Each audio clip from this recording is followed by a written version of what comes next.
em Éfes-Domim. Saul e os homens de Israel reuniram-se e acamparam no vale do Terebinto e se puseram em ordem de batalha diante dos filisteus. Os filisteus ocuparam um lado de uma montanha e Israel ocupou um lado de outra montanha e havia um vale entre eles. Saiu do acampamento filisteu um grande guerreiro, chamava-se Golias de Gate. A sua estatura era de 6 côvados e 1 palmo. Cobria a cabeça com um capacete de bronze, vestia uma couraça de escamas e pesava 5.000 ciclos de bronze, e trazia as pernas protegidas por perneiras de bronze e um escudo de bronze entre os ombros. A haste da sua lança era como uma travessa de tecelão, e a ponta da sua lança pesava 600 ciclos de ferro. À sua frente marchava o escudeiro. Estacou perante as linhas de Israel e gritou: Por que saístes para travar batalha? Não sou eu filisteu e vós servos de Saul? Escolhei entre vós um homem e venha ele competir comigo. Se me dominar e me ferir, seremos vossos escravos. Se, porém, eu o vencer e ferir, vós sereis nossos escravos e nos servireis. Disse ainda o filisteu: Hoje lanço um desafio às fileiras de Israel. Dai-me um homem para que combatamos juntos. Quando Saul e todo Israel ouviram essas palavras do filisteu, ficaram consternados e tiveram muito medo. Até eu ia ter. Gente, isso aqui não era um homem, isso aqui era uma torre armada, até pernas, ombros, braços do homem estavam todos protegidos, né, padre? Tudo. Que monumento, hein? É interessante, eu fico imaginando. Aqui diz que tinha quase 3 metros de altura e o peso de 60 quilos. Era o varapau, né? Mas o senhor traduziu 60 quilos? Medidas. Aqui na minha tradução, né? Já está traduzido no padre. Texto. Outra tradução que já colocou o que significariam essas medidas, né? Que pesava 5.000 ciclos de bronze. Aqui no caso de 60 quilos. Uhum. Então veja bem, né? Imagina, 3 metros de altura pesando 60 quilos, é muito esquisito. Era né? Estranhíssimo. Mas isso aqui coloca, de qualquer maneira, ele era fit, né? Só tinha músculo, não tinha gordura nenhuma e carregava toda essa armadura também bastante pesada, né? Só a ponta da flecha, né, que diz aí outra medida de ferro, 6 quilos, só a ponta da flecha. 600 ciclos de ferro. Aqui traduz por 6 quilos, tá? Então é isso, né? Lança esse desafio e todo mundo, claro, fica tremendo de medo diante desse desafio. Então, essa questão de ter um representante de cada exército para travar o combate não era incomum antigamente. Tá. A gente encontra na literatura pagã, inclusive, várias vezes esse tipo de desafio.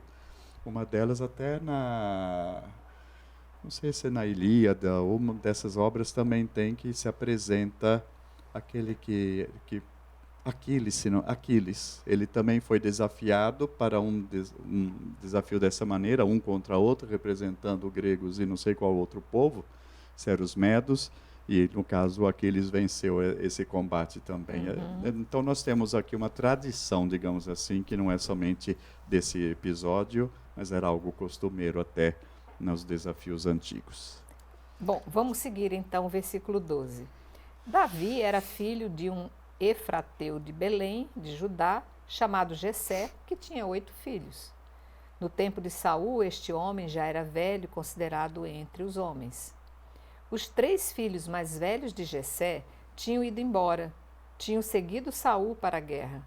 Os 3 filhos que estavam na guerra se chamavam Eliabe, o mais velho, o segundo Abinadab e o terceiro Sama. Davi era o mais jovem e os 3 mais velhos tinham seguido Saul. Davi ia e vinha do serviço de Saul para cuidar do rebanho de seu pai em Belém. O filisteu se aproximava pela manhã e à tarde, e assim se apresentou durante 40 dias. Jessé disse a Davi, seu filho: Peço-te que leves aos teus irmãos esta vasilha de grão tostado e estes 10 pães. vai rápido ao acampamento levá-los aos teus irmãos. Estes 10 pedaços de queijo oferece-os ao chefe de 1000. Indagarás sobre a saúde dos teus irmãos e trarás dele um soldo. Eles estão com Saul e todos os homens de Israel no vale do Terebinto em guerra com os filisteus.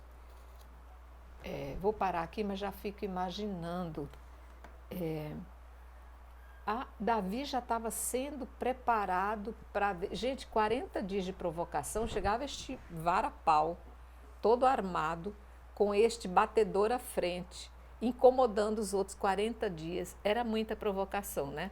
Chegou uma hora que eu acho que ninguém aguentava mais. E né? era muita paciência também, já pensou? Não era? Será que esse 40 dias não é simbólico? É simbólico. Também? Mais uma vez, né, o 40 na Bíblia que é Sim, simbólico. O sim. 40 representa sempre, na tradição da Bíblia, a passagem de uma realidade a outra. Um surgimento de uma nova realidade. Tá.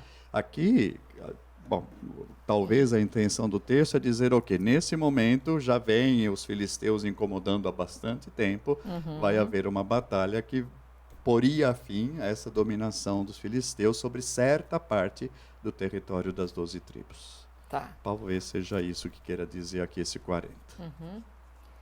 Podemos seguir? Sim, aí o texto vai preparando já esse embate entre Davi e Golias. Né? Porque é uma provocação que o filisteu faz contra Israel, Isso. desproporcional. Sim. Né? Nem com todo o exército que tinha ali Israel não conseguiria vencer esse gigante. Né? E aí então já aparece aqui que por acaso... Davi vai até o vale onde está acontecendo a guerra, os seus irmãos também estão lá, junto com Saul para guerrear. Então parece assim que já vai acontecendo, já vai preparando para aquele embate entre Davi e Golias. E aí então ele vai ouvir a provocação e vai se encher de coragem. Falou, não sou eu que vou vencer ele. Como é que está a tradução do versículo 15 da sua Bíblia? No 15. O meu Davi diz... ia e vinha do serviço de Saul para cuidar do Mesmo que dali, rebanho né? do seu pai em Belém. Porque a nossa aqui- é a Bíblia de Jerusalém. A minha é do peregrino, já sabemos, aqui traduz diferente. Davi ia e vinha do fronte a Belém para cuidar o rebanho do seu pai, e depois esse mandato de Jessé vai até lá, vai levar provisões para uma parte para os irmãos, outra parte para o chefe da guarnição que eles serviam, vai trazer de volta a parte do soldo que eles recebem como soldados. Olha só que interessante, né? E então essa tradução, a tradução de vocês dá a entender o quê? Davi já estava a serviço de Saul, como o capítulo anterior já havia dito. É meu escudeiro. Isso. Essa tradução aqui dá a entender que não, que o Davi estava no rebanho, ia e voltava apenas, não estava a serviço de Saul. É o que dá a entender essa outra tradução, tá? Daí teremos que ver mais o Aqui hebraico no para ver 15 o já que diz que ele seria. já está a Ou serviço então podia nessa ser que ele tradução. completasse os dois trabalhos, será que não? Não, pode ser, mas eu só estou Eles colocando vão que está tentar bem harmonizar diferente a as duas tradução. traduções.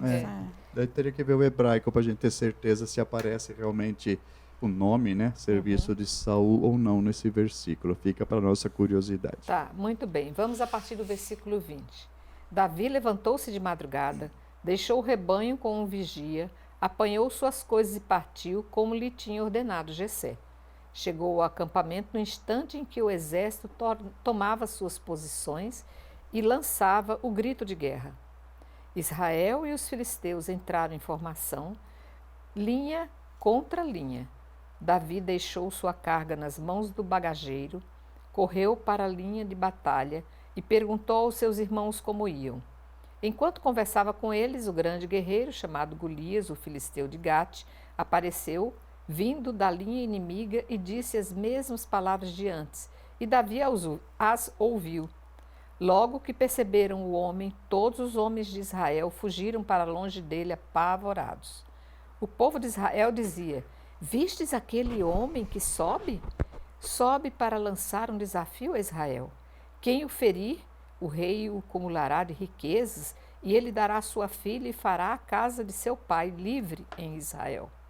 Davi perguntou aos homens que estavam com ele: O que se fará para aquele que abater esse filisteu e afastar a vergonha de Israel? quem é esse filisteu incircunciso para insultar os exércitos do Deus vivo? O povo lhe respondeu o que antes dissera. Assim farão aquele que o ferir. Seu irmão mais velho, Eliabe, ouviu o que disse ao povo, e Eliabe se indignou contra Davi e disse: Por que afinal descestes? E com quem deixastes aquelas poucas ovelhas no deserto? Bem conheço a tua insolência e a malícia do teu coração.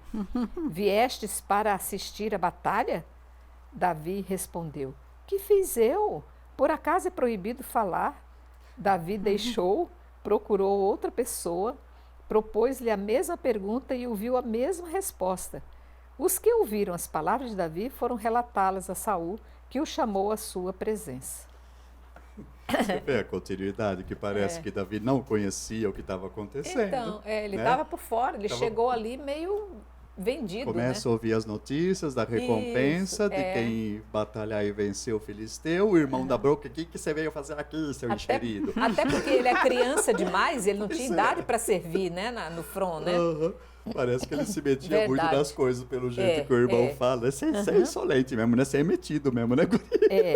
Então, veja bem que dá a impressão que ele não frequentava, só ia e voltava mesmo, e não que estivesse a serviço, de recado, na verdade. Tanto que depois, daqui a pouco, mais para frente no texto, quando ele chega a Saul, né, que vai ser exatamente o que segue aqui, Saul não demonstra conhecê-lo, sendo que no outro capítulo já o tinha chamado, já tinha colocado a seu serviço. Isso. Então veja outra vez a questão das fontes diferentes, né? Essa aqui é a segunda versão que relata como é que Davi conheceu Saul, né? Aí vai destacar mais a capacidade dele guerreira e a coragem dele por conta da luta contra o filisteu, né? Coragem. E é interessante que o Davi, a posição de Davi aqui nesse relato é bastante teológica, mais uma vez, né? Exalta mais a capacidade e confiança, a capacidade de Javé em dar a vitória e a confiança que Davi tinha nisso. Sim. Davi aqui não está contando com as suas capacidades pessoais, mas está contando com Deus de Israel, que concede a vitória, como sempre foi desde o Egito, né, e assim por diante. A conquista da terra sempre foi atribuída a vitória a Javé e não ao próprio povo, né? E aqui no caso, Davi. Ali o versículo 26 né, coloca exatamente isso. Quem é esse filisteu incircunciso, ou seja, pagão, que desafia o exército do Deus vivo? E vai repetir-se mais à frente outras vezes isso. A visão bem teológica de tudo isso aí, né? Então, ele não vê tanta questão da riqueza, né, para quem vai vencer, a questão da riqueza, né, o rei vai dar acumular de riqueza quem vencer Golias, vai dar sua filha a casamento, mas ele está preocupado aqui com a questão do insulto a Yahvé, insulto a Deus. Mas quem que é esse pagão que está insultando o exército? Ele nem leva em consideração o tamanho do homem e o tamanho do exército que vem atrás dele, né? Ele leva em consideração apenas exatamente a questão do Deus ter sido insultado pelo que ele fala, né?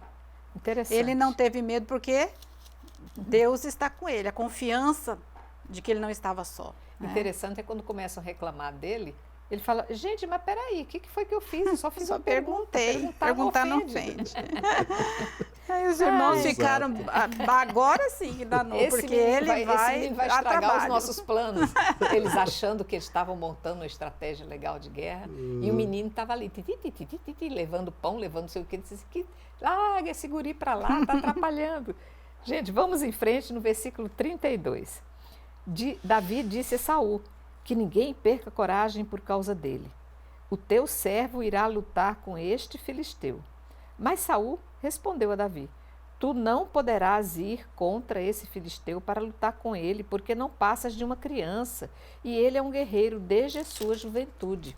Mas Davi disse a Saul: quando teu servo apacentava as ovelhas de seu pai, e aparecia um leão ou um urso que arrebatava uma ovelha do rebanho, eu o perseguia e o atacava e arrancava a ovelha de sua goela. E se vinha contra mim, eu o agarrava pela juba e feria e matava. O teu servo venceu o leão e o urso. E assim será com esse incircunciso filisteu, como se fosse um deles, pois desafiou as linhas do Deus vivo. Davi acrescentou mais: Yahvé, que me livrou das garras do leão e do urso, me livrará das mãos desse filisteu. Então Saul disse a Davi: vai, e que Yahvé esteja contigo.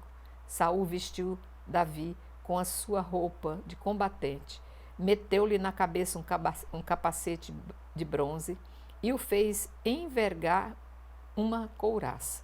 Cingiu Davi a espada de Saul sobre a roupa. Davi tentou andar, mas porque nunca tivera aquela experiência, disse Saul: não posso andar com isso, porque não estou treinado. Davi se desembaraçou dela. Estou até imaginando a cena. O gurizinho lá danado, eu sei muito bem, você vê o que é Deus. Deus faz até a gente ficar cego diante do poder do inimigo, faz a gente ganhar coragem diante da ousadia do inimigo, porque é ele quem vai combater, não é mais o menino, vai ser um instrumento da sua vontade, né? É interessante. E o menino nem conseguia carregar a espada porque ainda era baixotinho. A espada e a couraça toda, né? Capacete, couraça, etc. Então, veja bem, eu não sou treinado. Não sou treinado. Né? Então, aí as contradições entre ser guerreiro já e ser destreinado até aqui. Na verdade, ele era só um cuidador de rebanho. Nesse texto do capítulo sim. 17, apresenta-se dessa forma, né? Exatamente. Então, enquanto o filisteu, né, o gigante, está todo armado, foi apresentado, né, tudo aquilo que ele colocava, o peso todo, o Davi não consegue dar conta de igual, se despoja de tudo. E ainda tinha um escudeiro na frente, quer dizer, se você fosse usar algum tipo de tiro de canhão, vamos dizer assim, tinha que primeiro acertar o escudeiro para depois chegar no outro, né? Então, na realidade, foi muito interessante a estratégia.